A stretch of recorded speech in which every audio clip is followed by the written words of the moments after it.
Hey guys, this is Josh. I'm going to kind of discuss on what not to do on taking off an emblem for your car. This is what I used here with some dental floss. I did not have a fishing line at the time, but the heat gun worked very well on the back here. As you can see, I already got the plates on there, but this came out well. All the stuff you can kind of see how the all-wheel drive took that off. Looks pretty good there. Only dilemma was on the front of the car. I used both the heat gun and the goo remover, and I think I used too much of both and took some paint off. So now I'm going to Kia to get a touch-up paint to fix that before I put the emblem on there. So more to come. Alrighty guys, we're back. Was at Kia yesterday. Picked up the pen touch-up paint. It's only about $10, 12 cents with tax. Not bad. So going back to this again, I used the heat gun and the Goo Gone too much at the same time. I would recommend just using one or the other. The heat gun probably better option.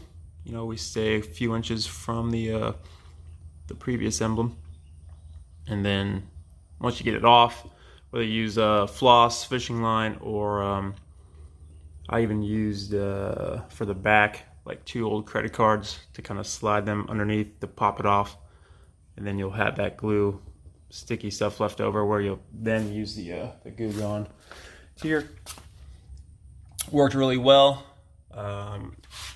Again, wouldn't use both at the same time, or just try to keep that heat gun a little bit farther away so you're not doing what I did and pulling paint off of the car, but not a big deal. We're gonna go ahead and touch this up. I'm gonna practice on this cardboard, and before I actually go on here, let it dry. Let's just get an idea of what this is gonna look like once it's on there. Got that little sticky thing behind the badge. Obviously that would be gone. Let's go farther out here. Yeah, kind of an idea, you know, so if you don't like it now, too bad, you know. I think it's gonna look really good. So let's go ahead and start touching this baby up. All right, so we shook up the pen for about 30 seconds. And we're just trying to get it to come out here. So we can start practicing. There we go. That color is the Panthera metal. Panthera, whatever it is. Kind of looks black, but I think we're gonna be all right. Anyways, I'm gonna practice here for just a few minutes and then go straight to the car. All right, it's starting to flow now. In the light, you can kind of see the color is matching better. So now, here we go.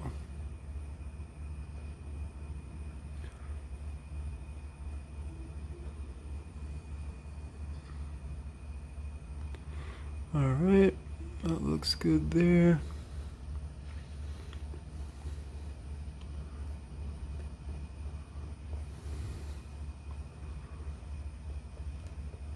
Just touching it up.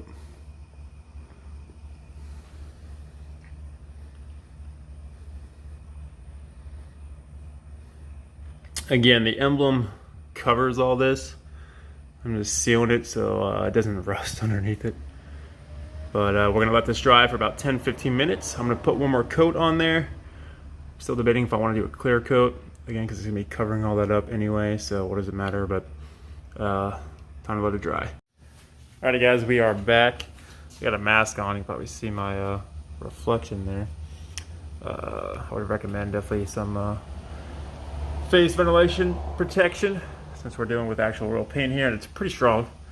So take it off for a second, because we're gonna apply the second coat and then let it dry for probably like a half hour. I think I'm gonna skip on the clear coat. I have to go out today and I'm not gonna have the time to let it sit overnight. So and then I'll probably get you guys a before and after shots of the front and the back. Obviously the back's already completed, but I have some when I first bought the car, how it looked. So yeah, and I'm probably gonna have to wash it. You're gonna see this thing is filthy. This time of the year in Florida, we get love bugs, which are a nightmare. But it's funny because it's not only the whole state of Florida, it's only a section. They come out twice a year.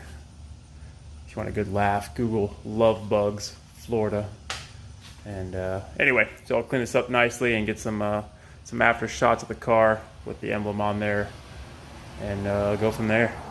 Alright guys, we're back, and let the paint dry. It's doesn't look great, but it matches the car good, so that's all that matters. The emblem is going to cover it anyway. So we're going to shake this up. I'm not going to apply the clear coat, but if I were to, I would just shake this up and let it float over the areas that I painted. In other words, just lightly dab it on there. We're not going to apply pressure. Too much pressure would actually lift the paint up, and we don't want that. So from there, I'm just going to test this one more time. The emblem. Got my shirt off because it's so hot in this garage right now. But all right, looks good. Got to make sure when I put it on there, it has a little bit of twist. We just want to make sure it's going to be perfect. Yeah, one time fit. There goes nothing. All right, cool. All right, and all right, there we go. All on. I put it on there, applied pressure for about 30 seconds, and that's it. And again, if I were to do the clear coat, I would put it on there. You'd have to let it sit for a couple hours or overnight.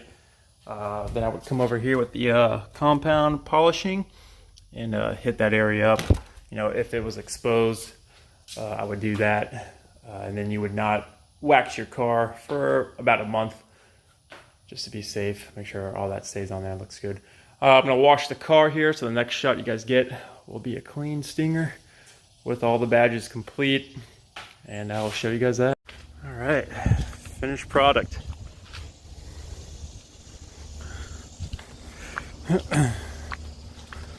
All clean. Florida sun kind of dried it behind me as I was washing it, but you guys can kind of see a get a before and after shot here. The rear, again, just a stinger in the middle, GT on the right. Cleans up the car a lot. Many people, because of the hatchback look, kind of confuse it for a Audi A7 or a Maserati, you know, aka the poor man's sports car. Love it. And then there's the final look on the front emblem. Car complete. Hope you guys enjoyed it.